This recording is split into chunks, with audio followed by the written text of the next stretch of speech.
Siz İpek Önderlioğlu. Hiçbir baskı ve etki altında kalmadı.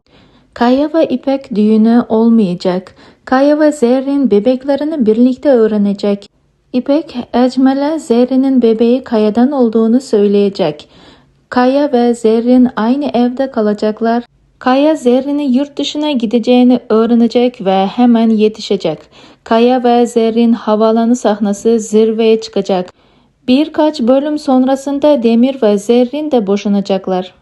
İpek 42. bölümde veda ediyor. Uzak Şehir dizisinin yeni sezonunun ilk vedası Çağla Şimşek oluyor. Bana kalırsa İpek karakteri niye geldi, niye gidiyor gibi oluyor.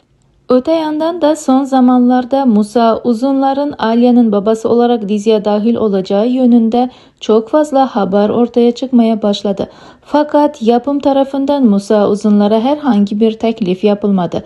Fakat Alya'nın babası normal biri olmayacağı için Musa Uzunlar gibi bir usta oyuncu yapım tarafından teklif alabilir. Uzak Şehir dizisiyle ilgili daha fazla bilgiler almak için kanalımıza abone olmayı ve bildirimler tuşunu açmayı unutmayın. Yeni analizler en kısa sürede sizlere gelmeye devam edecek. Şimdilik hoşça kalın. Allah'a emanet olun.